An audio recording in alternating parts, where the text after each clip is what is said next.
ये कथा है एक सन्यासी और एक विचित्र बालक अढ़ैया की, जो गंगा किनारे रहता था। एक दिन सन्यासी ने गंगा के तट पर एक बालक को देखकर उससे पूछा, तुम किसके पुत्र हो और यहाँ क्या कर रहे हो? बालक ने उत्तर दिया, मेरे माता पिता नहीं हैं, मैं गंगा के किनारे ही रहता हूँ। सन्यासी ने दयापूर्वक कहा, तो फिर मेरे साथ आश्रम में चलो, मैं आश्रम में अकेला रहता हूँ, तुम्हारे साथ रहते हुए मुझे आनंद होगा। बालक ने कहा, मैं आपके आश्रम आऊंगा, लेकिन मेरा शरीर देख लो बाबा जी। सन्यासी ने जिज्ञासा से पूछा, मतलब क्या कहना चाहते हो और तुम्हारा नाम क्या है? बालक ने बताया, मेरा नाम अढ़ैया है। सन्यासी आश्चर्यचकित हुए, अढ़ैया, ये कैसा नाम है? ऐसा नाम तो पहले कभी नहीं सुना। बालक हंसकर बोला, आपने सही सुना, मेरा नाम अढ़ैया है। इस उम्र में मैं 2.5 किलो की बाटी अकेला खाता हूँ और उसके साथ साग, भाजी, दाल, चावल, मिठाई ये सब अलग से खाता हूँ। इसी कारण लोग मुझे अढ़ैया कहते हैं। सन्यासी ने प्रेम से कहा, अरे कोठार भरे हैं बच्चा, ठाकुर जी ने बहुत दिया है हमें। हमारे आश्रम में खाने की कोई कमी नहीं है, तुझे जितना खाना हो उतना खाना। और ये अढ़ैया नाम भी मुझे पसंद आया, तो चल आमरे आश्रम में। अढ़ैया ने अपनी सहमति दी। आप कहोगे उतना काम करूंगा बाबा जी, लेकिन खाना खिलाने में कोई कमी मत रखना। 2.5 किलो की बाटी तो चाहिए ही मुझे, फिर खुराक भी बढ़ जाए तो कुछ कह नहीं सकता। सन्यासी ने कहा, अरे भाई तू खाना, जितना खाना हो उतना। तो चल, ये हमारा आश्रम है, यहाँ तुझे जितना खाना हो उतना खाना। सन्यासी ने कहा, लेकिन हमारे आश्रम का एक नियम है कि एकादशी के दिन उपवास होता है। अढ़ैया ने पूछा, मतलब उपवास में क्या करना होता है? सन्यासी ने समझाया, उस दिन आश्रम में चूल्हा नहीं जलेगा, उस दिन भूखा ही रहना होता है। अढ़ैया ने संकोच में पूछा, बाबा जी, वो एकादशी महीने में कितनी बार आती है? 2 बार, एक पूर्णिमा की एकादशी और दूसरी अमावस्या की, सन्यासी ने उत्तर दिया। तो 2 दिन भूखा रहना पड़ेगा, अढ़ैया ने निराशा से कहा। हाँ, सन्यासी ने पुष्टि की। अढ़ैया तुरंत बोला, नमो नारायण, मैं जा रहा हूँ। पर क्यों? सन्यासी ने पूछा। अढ़ैया ने अपनी बात दोहराई, नहीं बाबा जी, एकादशी के उपवास करने पड़े ये मुझे पसंद नहीं है। सन्यासी ने बीच का रास्ता सुझाया, पर 15 दिन में एक बार तो फल भरपेट खा लेना, दूध ज्यादा पी लेना। नहीं बाबा जी, बाटी तो चाहिए 2.5 किलो। अढ़ैया अपनी बात पर अड़ा रहा। पर आश्रम का नियम है वो, सन्यासी ने कहा। अढ़ैया ने दृढ़ता से कहा, जो भी नियम हो, या तो नियम सुधारो या तो मुझे जाने दो। सन्यासी ने सोचकर कहा, ठीक है, तू खाना, लेकिन आश्रम में चूल्हा नहीं जलेगा। अढ़ैया ने तुरंत उपाय निकाला, मुझे बचपन से ही गरीबी ने कई कलाइयां सिखा दी हैं, मुझे रसोई बनाना आता है। सन्यासी ने सहमति व्यक्त की। तो फिर आटा सब्जी लेकर आश्रम से दूर जंगल में जाकर वहां रसोई बनाकर पा लेना। सन्यासी जी ने कहा, वैसे तू एकादशी करता तो मुझे आनंद होता, लेकिन तू समझता नहीं है, पर ठीक है, आश्रम में रसोई मत बनाना। अढ़ैया ने संतुष्ट होकर कहा, ठीक है बाबा जी, एकादशी के दिन आप रसोई का सामान देना, मैं बाहर जाकर खाऊंगा, आप यहाँ एकादशी करना। कुछ दिन ऐसे ही बीत गए, सब ठीक ठाक चल रहा था आश्रम में, और तभी एकादशी आ गई। सन्यासी ने याद दिलाया, अढ़ैया, कल एकादशी है। अढ़ैया ने कहा, हाँ बाबा जी, आप मुझे रसोई का सामान दे माँ, मैं बाहर जाके खाऊंगा, आप यहाँ एकादशी करना। सन्यासी ने चिंतित होकर कहा, पर बेटा, अभी भी कह रहा हूँ, आश्रम के नियम का उल्लंघन मत कर। बाबा जी, तो फिर आप मुझे जाने दो। अढ़ैया ने फिर जाने की बात कही। सन्यासी ने उसे रोकते हुए एक और नियम बताया, ओ अढ़ैया, हमारे आश्रम में ऐसा नियम है कि ठाकुर जी को भोग लगाकर ही पाया जाता है। तू एकादशी के दिन ये सब कर रहा है, उसमें मैं मना नहीं करता, पर ठाकुर जी को भोग लगाकर ही पाना। अढ़ैया ने भूलेपन से पूछा, ठाकुर जी मतलब कौन? सन्यासी ने समझाया, ठाकुर जी मतलब भगवान, ईश्वर। अढ़ैया ने तुरंत कहा, मतलब भोग लगाने पे वो रूबरू आएंगे, तो फिर ज्यादा सामान दो। सन्यासी खींचकर बोले, तो मूर्ख है क्या, तुझे कैसे समझाऊं? भगवान नहीं आते, सिर्फ तुझे भावना करनी है। कैसी भावना? अढ़ैया ने पूछा। सन्यासी ने निर्देश दिया, जब रसोई तैयार हो तब थाली के सामने बैठकर 2 हाथ जोड़कर ठाकुर जी को खाना खाने बुलाना। मेहरबानी करके इतना नियम पालन करना। सन्यासी ने मन में सोचा, ये लड़का ठीक है, लेकिन एकादशी की होती तो कितना अच्छा होता। पहला एकादशी का दिन। अढ़ैया जंगल में अकेला बैठा था। उसने हाथ जोड़कर सच्चे मन से ठाकुर जी को बुलाया। गुरुदेव के ठाकुर, अब खाना खा लो। स्वामी, भोजन तैयार है। अचानक एक दैवीय पुरुष वहां प्रकट हुए। अढ़ैया ने देखा कि वो पुरुष उसकी थाली में खाने लगे। अढ़ैया ने पूछा, आप कहाँ जा रहे हैं? वो पुरुष बोले, मेरा एक भक्त मुझे बुला रहा है, मैं अभी आया, और तुरंत गायब हो गए। अढ़ैया को विश्वास नहीं हुआ। उसने फिर बुलाया, गुरुदेव के ठाकुर, अब खाना खा लो। वही पुरुष फिर आ गए। अढ़ैया ने हैरान होकर पूछा, ओ भैया, आप कौन हैं? पुरुष ने उत्तर दिया, गुरुजी का ठाकुर हूँ। अढ़ैया क्रोधित हुआ, गुरुजी के ठाकुर? बाबा जी तो कहते थे ठाकुर जी नहीं आते, और आप आए। बाबा जी ने मुझे ठगा और आपने भी ठाकुर। कुछ तो मर्यादा रखो। ठाकुर तुरंत दूसरे की बनाई रसोई पर टपक पड़े। सन्यासी से भेंट। अढ़ैया वापस आश्रम आया। सन्यासी ने पूछा, तूने एकादशी नहीं की? मुझे अच्छा नहीं लगा। खाना खाया? अढ़ैया गुस्से से बोला, क्या खाऊं? बाबा जी का खुल्लू? क्या आपके ठाकुर मान मर्यादा या विवेक समझते हैं? समझ ही नहीं आता।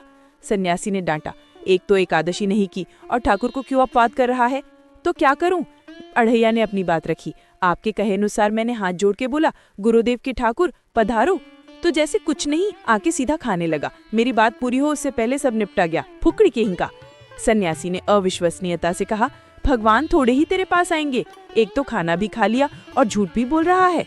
अढ़ैया ने कसम खाई, मैं झूठ नहीं बोलता बाबा जी। कल एकादशी है। हाँ बाबा जी, कल मैं 2.5 किलो आटा नहीं लूंगा, 5 किलो लूंगा, क्योंकि आपका ठाकुर आता है। 2.5 किलो का खाना उनका और 2.5 किलो का मेरा। अढ़ैया ने घोषणा की। सन्यासी ने कहा, तुझे जितना लेना हो उतना ले जाना, या तो खुराक बड़ा होगा या मित्र होंगे। ठाकुर जी को अपवाद क्यों कर रहा है? दूसरी एकादशी का दिन। अढ़ैया जंगल में थाली लेकर बैठा था। उसने बुलाया, गुरुदेव के ठाकुर, अब खाना खा लो। अढ़ैया की पुकार सुनकर भगवान जा ही रहे थे कि सीता माता ने संकोच से पूछा कि अकेले अकेले कहाँ जा रहे हो स्वामी? ठाकुर जी ने कहा, मेरा एक भक्त मुझे भोजन के लिए बुला रहा है। स्त्री बोली, तो फिर मुझे भी साथ ले चलिए। ठाकुर जी ने समझाया, पर जानकी, वहाँ पर 2 लोगों के लिए भोजन की व्यवस्था नहीं है। स्त्री ने कहा, कोई बात नहीं, जितना भी होगा हम आधा आधा बांट लेंगे, चलो। ठाकुर जी ने कहा, वो लड़का कुछ भी बोले उनकी तरफ ध्यान मत देना। अढ़ैया ने फिर बुलाया, गुरुदेव के ठाकुर, अब खाना खा लो। ठाकुर जी वहां आए और इस बार उनके साथ सीता माता भी थीं। जब दोनों खाने लगे तभी अढ़ैया ने पूछा, ठाकुर, ये बहन कौन? स्त्री ने तुरंत कहा, वो मुझे बहन कहता है। ठाकुर जी ने डांट कर कहा, जानकी चुप रहो, भोजन पाने लगो। अढ़ैया फिर बोला, ठाकुर, ये है कौन? ठाकुर जी ने स्वीकार किया, ये मेरी पत्नी है। अढ़ैया ने क्रोधित होकर कहा, तो आप शादीशुदा हैं, पहले बोलते, अकल है कि नहीं? खाओ खाओ। सन्यासी से भेंट। अढ़ैया आश्रम लौटकर गुस्से में बोला, एकादशी की ऐसी की तैसी, आज क्या हुआ मुझे ज्यादा बुलाओ मत, वरना इसका परिणाम अच्छा नहीं आएगा बाबा जी। सन्यासी ने पूछा, पर हुआ क्या? आपको मुझे बताना तो चाहिए।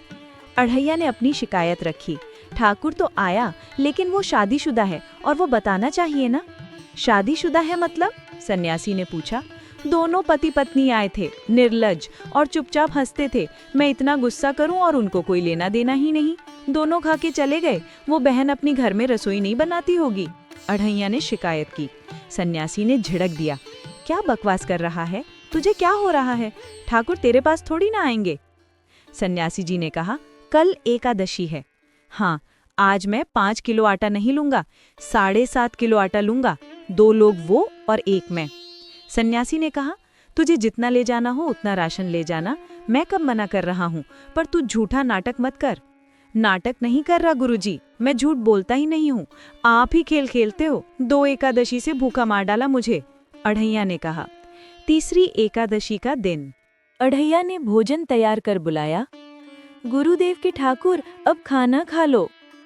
ठाकुर जी उनकी पत्नी जानकी जा ही रहे थे कि उनके छोटे भाई लक्ष्मण ने पूछा, आप दोनों अकेले अकेले कहाँ जा रहे हैं? मैंने रात दिन आपकी सेवा की है और भंडारा खाने अकेले जाओगे? ठाकुर जी ने कहा, लक्ष्मण, तेरा स्वभाव बहुत गर्म है और वो लड़का कुछ भी बोले पर तुम उसे कुछ भी नहीं बोलोगे। लक्ष्मण ने सहमति दी, नहीं बोलूंगा। ठाकुर जी ने कहा, ठीक है, तो फिर चलो। ठाकुर जी माता जानकी और उनके छोटे भाई लक्ष्मण के साथ आए। तीनों ने भोजन शुरू किया। अढ़ैया ने पूछा, ओ भैया, ये दूसरा भैया कौन है? ठाकुर जी ने बताया, वो मेरा छोटा भाई है। अढ़ैया ने हिसाब लगाते हुए पूछा, आप मुझे बताएंगे कि आपके घर में संख्या कितनी है? मुझे राशन का तो पता चले। लक्ष्मण को गुस्सा आया, भैया ये इतना गुस्सा कर रहा है। ठाकुर जी ने कहा, लक्ष्मण चुप रहो, भोजन में ध्यान दो। और इस तरह भगवान वहां से भोजन खा के हाले गए। जब अढ़ैया वापस आश्रम आया तो सन्यासी जी ने पूछा, आज तो ठीक से खाना खाया ना? अढ़ैया ने कहा, मुझे गुस्सा मत दिलाओ बाबा जी। सन्यासी ने मन में सोचा, पता नहीं इस बच्चे की क्या समस्या है। अढ़ैया ने कहा, कल एकादशी है, कल मैं 10 किलो आटा लूंगा। सन्यासी ने झुंझला कर कहा, 10 नहीं 20 किलो राशन ले जा, लेकिन तू झूठ बोल के ठाकुर को अपवाद मत कर। अढ़ैया ने कहा, आप मेरी बात कभी नहीं मानोगे, मैं झूठ नहीं बोलता। चौथी एकादशी का दिन अढ़ैया ने भोजन तैयार कर बुलाया, गुरुदेव के ठाकुर अब खाना खा लो। ठाकुर जी अपने भाई और पत्नी के साथ जा ही रहे थे कि वहां हनुमान जी भी आए। हनुमान जी ने कहा, आज मैं भी आपके साथ आऊंगा प्रभु। ठाकुर जी ने कहा, ठीक है चलो हनुमान, पर वहां कुछ बोलना नहीं, चुपचाप भोजन पा लेना। और इस बार भगवान सीता माता, लक्ष्मण जी और भगवान के सेवक हनुमान भी साथ थे। चारों वहां पहुंचकर भोजन करने लगे। अढ़ैया ने पूछा, ठाकुर ये दूसरे भैया कौन है? ठाकुर जी ने बताया, वो मेरा सेवक है। अढ़ैया ने उपहास किया, खा लो भीख मंगो खा लो। अढ़ैया जब वापस आश्रम आया तो सन्यासी ने पूछा, आज तो ठीक से खाना खाया ना? अढ़ैया ने कहा, मुझे गुस्सा मत दिलाओ बाबा जी। सन्यासी ने मन में सोचा, पता नहीं इस बच्चे की क्या समस्या है। सन्यासी जी ने कहा, कल एकादशी है। हाँ बाबा जी, पर आज मैं 12.5 किलो आटा ले जाऊंगा, कुछ भी हो जाए आज उन लोगों को छोड़ूंगा नहीं। पांचवी एकादशी का दिन अढ़ैया ने भोजन तैयार कर बुलाया, गुरुदेव के ठाकुर अब खाना खा लो। ठाकुर जी अपने पूरे परिवार के साथ आए। अढ़ैया ने आज भोजन नहीं बनाया था। ठाकुर जी ने पूछा, अरे यार, आज तो तूने कुछ बनाया ही नहीं है। अढ़ैया ने उत्तर दिया, अब से ऐसा ही होगा। आपके भैया को बोलो लकड़ियां काट कर लाएं और इस पवन पुत्र को बोलो आग जलाएं। आपकी पत्नी को बोलो रसोई बनाएं। आप उन्हें मदद करो और भोजन तैयार हो तब मेरी थाली अलग करके फिर अपना पाना, मैं वहां बैठा हूँ। ठाकुर जी ने कहा, अरे यार, तेरी बनाई हुई रसोई तो हम पिछली 4 एकादशी से पा रहे हैं, लेकिन आज हम तुझे खिलाएंगे। हनुमान, तुम लक्ष्मण को साथ ले जाकर लकड़ियां काट के ले आओ। सभी मिलकर भोजन बनाने लगे। भोजन तैयार हुआ। भोजन तैयार होने पर ठाकुर जी ने अढ़ैया को बुलाया, अढ़ैया अब आओ। अढ़ैया ने पहले ही कहा, पहले मेरी थाली अलग कर दो। ठाकुर जी ने कहा, अरे यार, तुझे जितना खाना हो उतना खाना, लेकिन पहले हम ठाकुर जी को भोजन लगा देते हैं। अढ़ैया ने हैरान होकर पूछा, पर ठाकुर को भोग लगाना कहाँ बाकी रहा? आप ही तो हर एकादशी के दिन आते हो। ठाकुर जी ने रहस्य खोला, जैसे तेरे गुरु का ठाकुर मैं हूँ, वैसे मेरा भी कोई ठाकुर है, तो वो आएगा। अढ़ैया ने कहा, अरे यार, कोई नहीं आएगा, पर हमारा भी तो नियम तो होगा ना यार, तो जल्दी करो। ठाकुर जी ने हाथ जोड़कर बुलाया, हे अखिल ब्रह्मांड के ठाकुर, आप पधारो। ठीक उसी समय आकाश में बिजली चमकी। पार्वती जी ने अपने स्वामी शिव जी से पूछा, ये बिना मौसम की गरजती हुई बारिश हमें क्या संकेत देती है? शिव जी ने उत्तर दिया, मेरे राम भंडारा कर रहे हैं, हमें बुलावा आया है। पार्वती ने कहा, अगर राम जी भंडारा कर रहे हैं तो वहां तो व्यवस्था होगी ही, स्वामी हम सब आएंगे। शिव जी ने अपने गणों को बुलावा भेजा। हाँ पार्वती, कीर्तिमुख, जाओ मेरे सभी गणों को बुलावा भेजो, जो नहीं आएगा उसे मैं अपना नहीं मानूंगा। तभी भगवान श्री राम, सीता, लक्ष्मण, हनुमान और सभी देवी देवता वहां प्रकट हो गए। अढ़ैया ने आश्चर्य से पूछा, अब ये सब कौन होंगे? श्री राम ने कहा, आइए प्रभु, पलंग पर बैठिए। फिर उन्होंने अढ़ैया को बुलाया, आओ अढ़ैया बैठो। अढ़ैया ने कहा, मेरा आज एकादशी का उपवास है। श्री राम ने कहा, अरे बैठ तो सही। अढ़ैया ने शिकायत की, ठाकुर आपने अपने लोगों को पूरी थाली भर दी और मुझे सुपारी के दाने बराबर एक टुकड़ा दिया।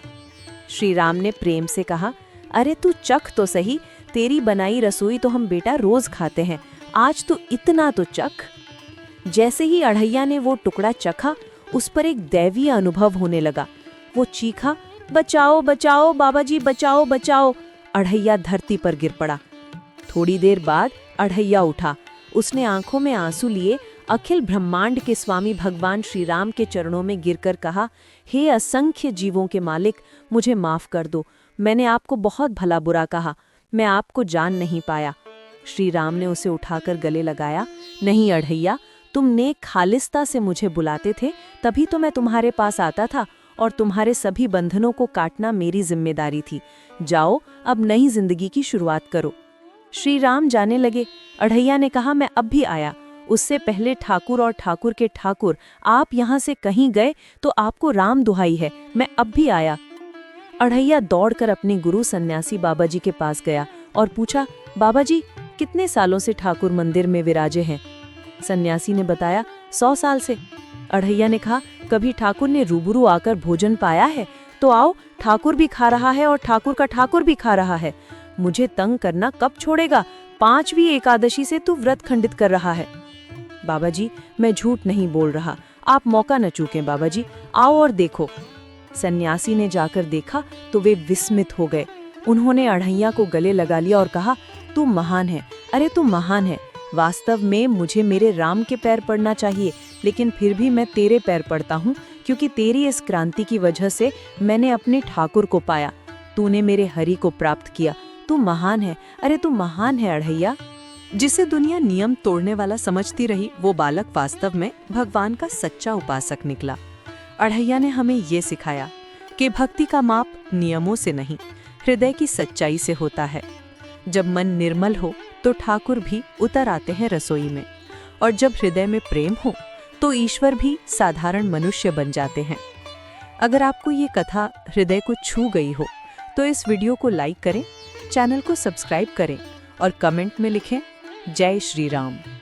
और ऐसी ही अनसुनी अद्भुत कथाएं सुनने के लिए टेट्रासिला चैनल को अभी सब्सक्राइब करें, क्योंकि हर कथा में छिपा है एक आध्यात्मिक रहस्य, एक जीवन का संदेश।